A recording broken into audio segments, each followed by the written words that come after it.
Paak in Balk had 350 mensen niet tjenst.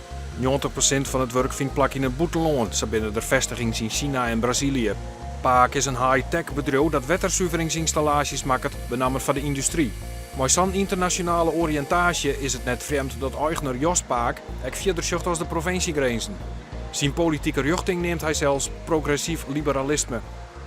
Om Paak lezen we 4 stellingen voor.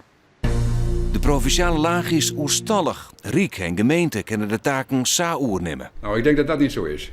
Ik denk dat de provincie zeker een belangrijke rol heeft, bijvoorbeeld in ruimtelijke ordening, bijvoorbeeld de economische stimulering. Je moet je afvragen of je niet eens een keer naar een herschikking van taken toe zou moeten. Er is op dit moment natuurlijk, als je kijkt naar de wereld, enorm veel aan het veranderen. De wereld die nationaal, maar namelijk internationaal verandert er van alles.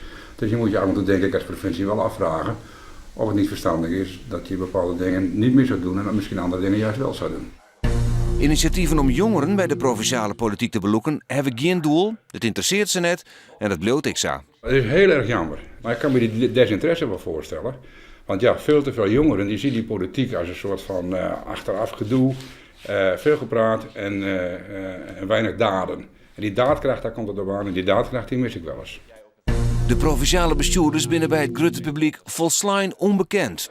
Logisch, want ze hebben geen uitstraling. Mensen moeten zich meer profileren, moeten meer communiceren, moeten proactiever bezig zijn met de bevolking in plaats van met zichzelf. De provinciale verkiezingen hebben geen provinciale weerde meer, maar binnen verkapte landelijke verkiezingen.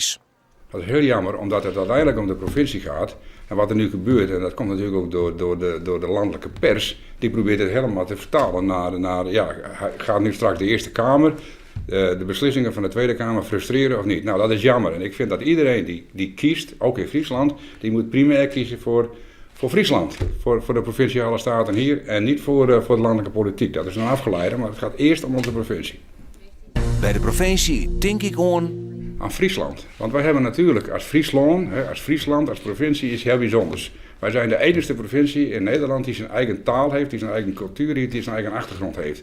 En dat is voor mij ook een extra reden om te zeggen, je moet deze provincie op wat voor vorm dan ook maar in stand houden.